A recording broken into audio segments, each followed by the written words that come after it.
Kia ora koutou katoa. Hello, this is Lesley Ormsby, psychic medium, healer, teacher of spiritual and mystical things, and so much more.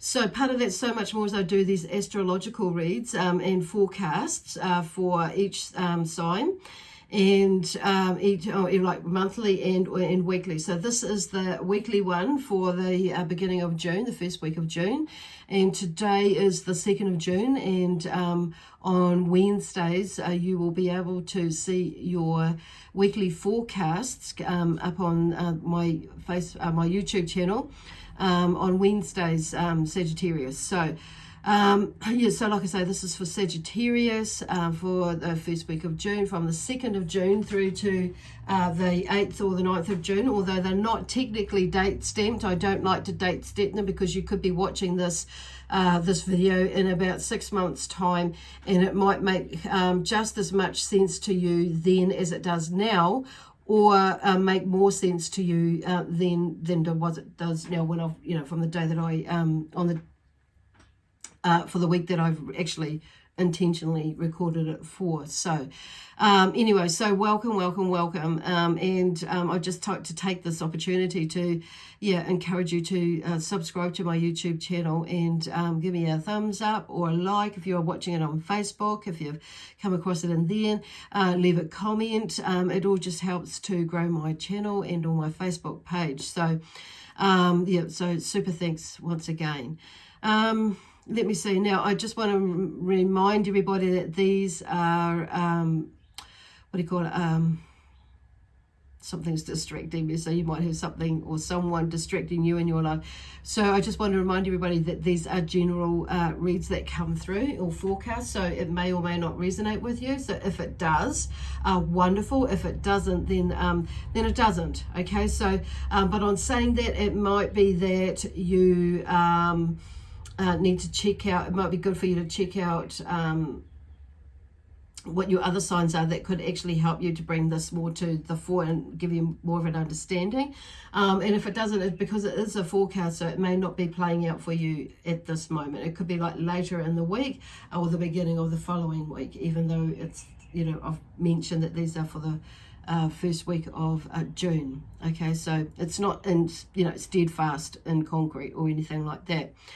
If you want to check out, on that note, if you're wanting to check out what your other signs are and you don't know what they are, I do have a link to a website in the description box below that will take you to a calculator, and that you'll be able to figure out what it is, what the other signs are. Okay, so now I want to just say, so these are suitable for Sagittarius and Sun, Moon, Rising, and or Venus. Okay, so I've done that all back to front. So there may be something that's happening that's just like, what the hell is going on? This is all back to front.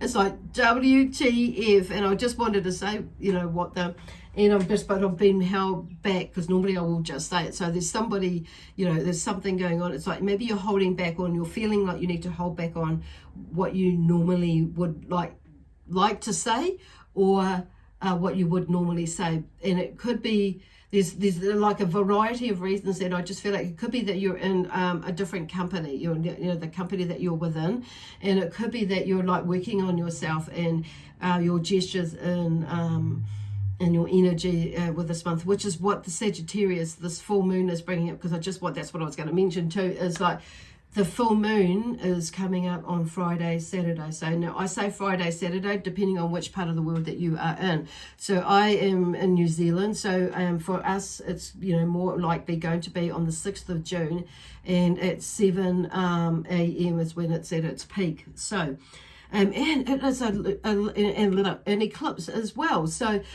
an eclipse as well. I don't know why I'm repeating it. So it may be that there's a double take in there, or just repeating it just to remind you. And it's in Sagittarius. So there may be some really heightened energy for you with this eclipse being in this week, and also this month with the energy following on from it. So there are going to be a lot of things that will probably come up for you, Sagittarius. As with everybody else as well, but it might be a little bit more intense or heightened for you either way. And it's not necessarily, only like I suppose, like for the lack of a better word, the negative, the not so good aspects of ourselves, but also the good aspects of ourselves, or the aspects that, you know, we want to nurture as well, and also grow from as well, as the not so good aspects of ourselves, is nurturing, but in a healthy and loving way, as in healing way, and, you know, and turning it into a higher vibrational way. Okay, so that's what they're talking about. It's like, because they're just bringing everything together to bring balance in your life. Okay, cool. So it's like, it's gone quiet now. It's like you may be feeling like you want to or need to have your say, and that's it. Okay, that's it. The energy has just stopped. So whoa. Anyway, so moving on. Okay, so I'm allowed to move on now with you guys, girls, guys and gals, and crack up. So because it's this full moon coming up, I am going to pull a couple of cards from the Moonology deck created by Yasmin Boland. Okay, so here we go. So what it is, what do we have? What do you have, Sagittarius, for your amazing Sagittarians born under your sign? Okay, what is there for Sagittarius? What does Sagittarius most need to know? What is the message that most need to know? Cool. Okay, there's actually messages that come through. I feel like there's another card or two that's coming. So this one that's actually already just fallen out is new moon in Libra. So there's something about a new romantic cycle begins, and I feel like for some of you it's like it's actually that new romantic cycle within you. So it's like there's a new way of you thinking about, you know, relationships in a romantic way. And so there's maybe this romantic stirrings that are within you, but there's also another phase of that they're showing, or another vision they're showing me is about, you know, about the romanticizing type of person that you may be that's within you. It's like there may be, because they're talking about, you know, it's, you know, whether sometimes we have there's that phrase about, you know, romantic ideas and thoughts and things like that, you know, that there's that aspect that's coming through, and then balancing that out and like bringing some things to the fore to find that balance, as with the you know, it's the romantic side of you, the romantic in you.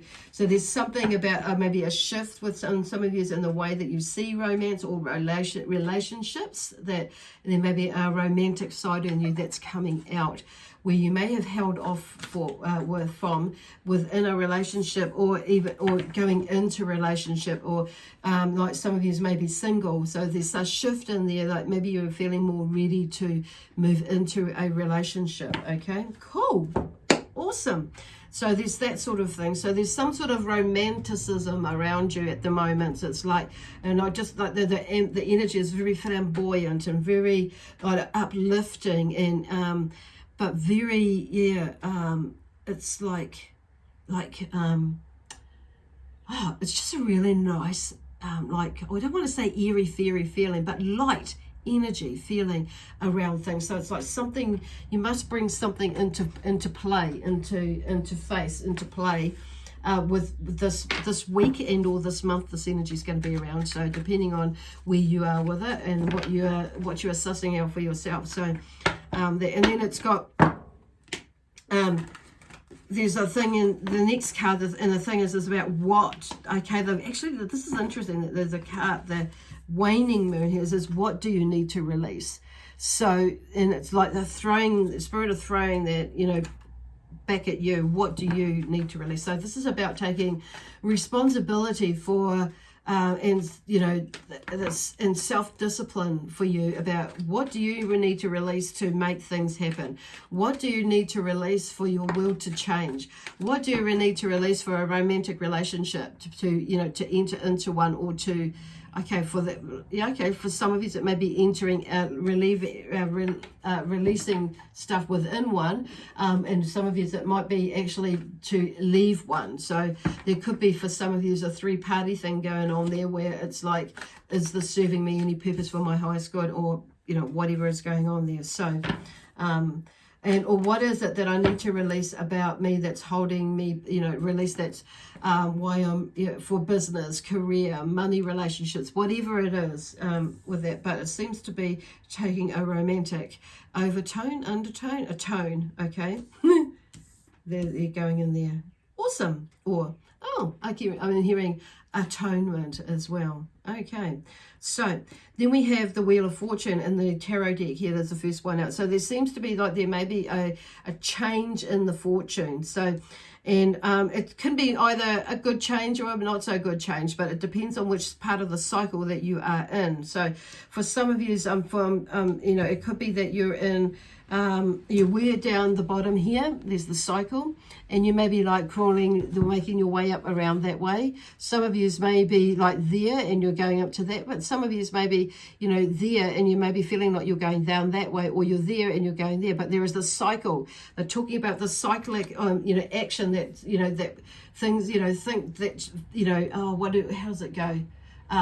You know, that cyclic action, you know, movement at times. And sometimes we're in, you know, in a good, you know, space with money, and sometimes we're in a not so good space of money. So wherever it is that you are in that,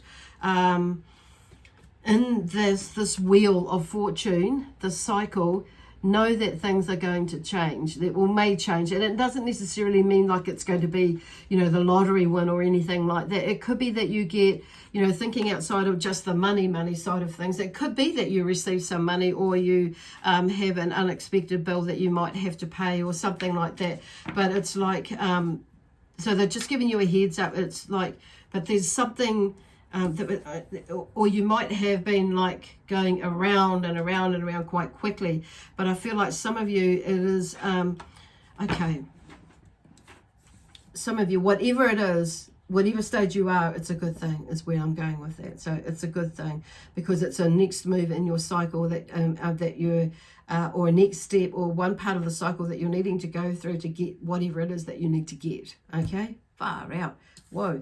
But then something comes to an end. So there's an end. Something comes to an end, because we have the 10 of Swords, and something comes to an end or a phase. So this is where they're going with, because I feel like there's something that's coming to an end, and Spirit are letting you know that whatever it is for you, and the way that fortune works is whichever place you are in that fortune on this wheel, it's like you have control over it. Well, we in a sense, we don't have control, but we do have control. We have control over the way that we see things. See, you look at her in the middle of the wheel there, so she's kind of in control, but she's in the middle, and she's turning around, and she's going with the cycle, but she can't see where she's going. And she's looking forward all the time, but with the blindfold. So she's looking in that direction, and not always can we see what's coming. And so it's like, I feel like there's that sense of having faith that in this cycle of fortune, that things are coming around to be where you want them to be. So it's manifesting stuff. So, but then something tells me that something is going to be coming to an end. Okay, because the 10 is about something that is at an end, or coming to an end of that phase or situation, which opens up the door for something new to come in, for the next phase of new, whatever it is with that situation, or something else, whatever it is that's going on. It could be situations for you, for situations for some of you, whatever that is. I don't know. It's funny. Cool. I have somebody who's a little bit humorous here. It's lifting the energy. So I feel like that's where they're wanting to go. It's not being so intense with everything. It's like lifting, bringing a lot of, you know, that high energy in, fun energy in, just to help you to get through it. It's like looking at what, you know, like it's like the vision board, and creating a vision board, and like what you've got out there is everything that you love and that brings joy and happiness. And so it's like envisaging that part in the future of where you want to go. It could be trips, travel, it could be dining, you know, it could be yoga, whatever it is that makes you happy. It could be like walking in the park, it could be a farm, you know, working with animals. I don't know, it's whatever it is for you. It could be just you feeling better with your diet, with your eating plan, or making a shift in that way. Okay, so and then we have the 9 of Swords, which is interesting that that's gone back to that. So, and I feel like they're just bringing into that you know, continuing from the Nine of Swords. Like, I feel like they're shifting. This is adding to it or continuing from it. So there are some unfounded fears and nightmares. So that's what the Nine of Swords is about. So, and that is like, and you'll move through that, okay? Which is why the Ten of Swords is there. It's like in a way confirming that whatever those unfounded fears and nightmares that you have, that you're overthinking because they're there or keeping you up at night, they are, you know, they're talking about them being unfounded. So there seems to be a new, you know, which is why they're talking about this. What is it that you need to release, okay, with that? But if you keep going with that way, it's going to block this, you know, you feeling or stop you from taking that leap of faith into something or somewhere, going somewhere where you know that you really, really want to go to, you know, or step into. And that. So, okay, and then we have the World card, the World, which is in upside down, which come in, you know, is in reverse. So it's like, you know, and this is what they're talking about. It's like, so I'm going to turn it up the right way, because the right way, you know, when we turn it up, it's like the world really, you know, there's maybe some sort of resistance in moving forward with something, because the world is about completion and achievement. And attainment of some kind, okay? And it could be that, you know, it's been, you know, something that's been in the background, that's been playing around in the background or lingering around for a little while, that you figure out how you're going to move through that, or, you know, or sort it out, whatever it is, and you figure it out. So this is what the Sagittarius lunar eclipse energy is all about, is helping us to push through, you know, work and, you know, push through and bring to the fore, you know, and a greater awareness, and bring to the fore with a greater awareness of the problems, and especially the lacks and the flaws, and the significance of what is going on, that, you know, that you are needing to process it to, so you can move in the direction where you need to move to, that feels, you know, right and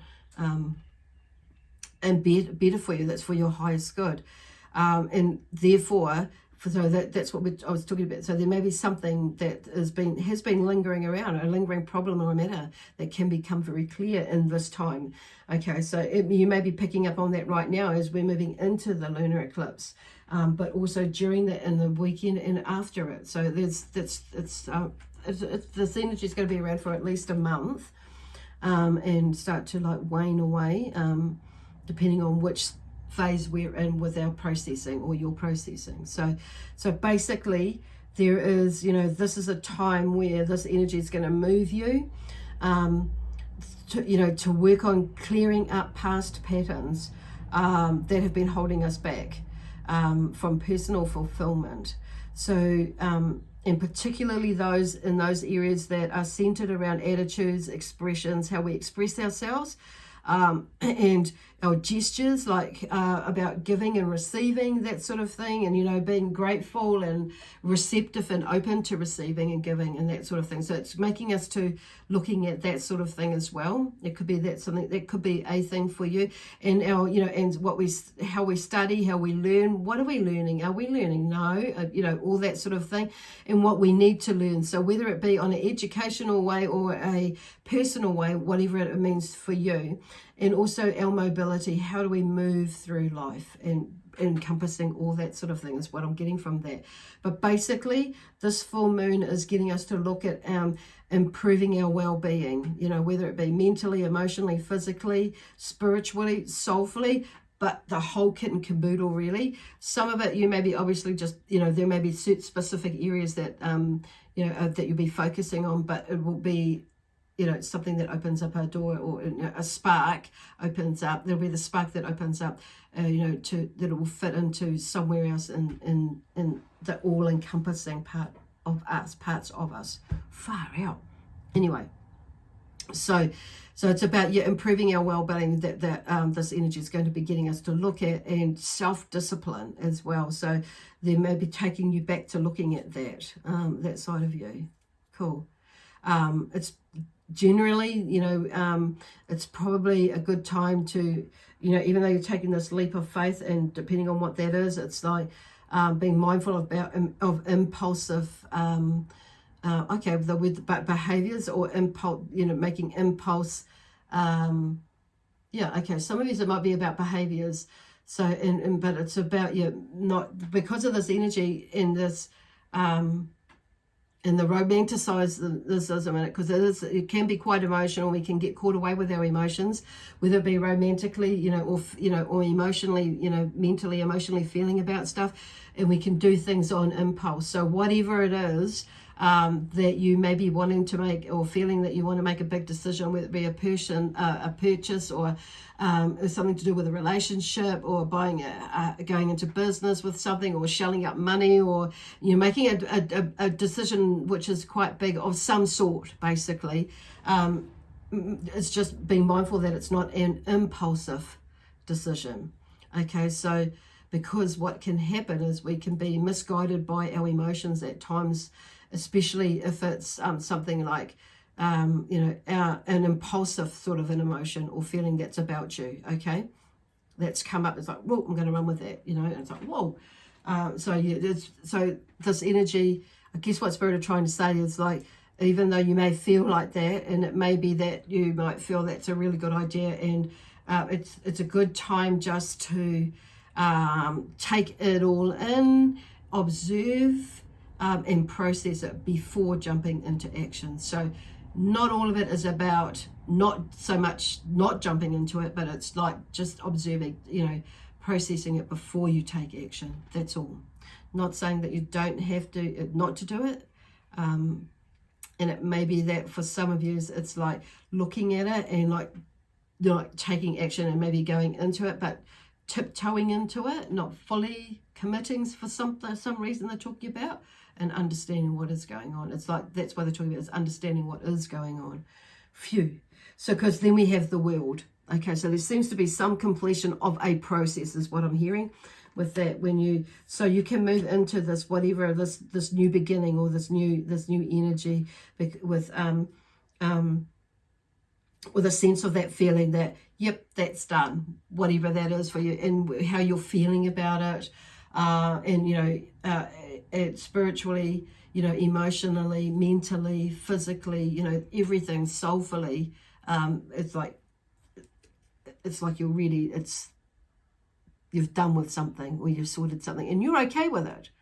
And it's not to say that whatever might come up, pop up before, but you'll be able to deal with it and have a different reaction or response to it.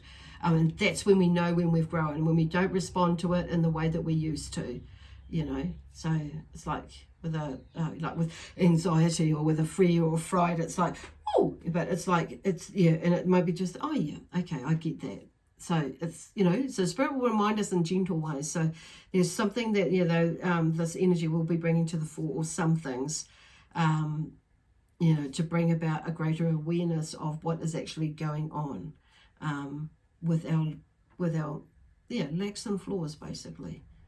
But cool, so exciting. Anyway, I'm going to leave that with you now, Sagittarius, because the energy is just like, wow.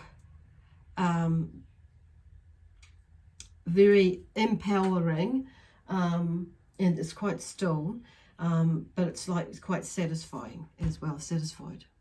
So I don't feel like I need to go any further, and that's kind of when I feel like you get to that point. It's like, okay, that's it. Love, peace, harmony, and joy, excitement and adventure. I'm moving on. I'm going for it. And I'm going for it. Yay!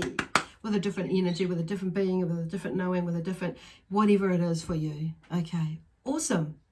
Okay, anyway, love, peace, harmony, and joy.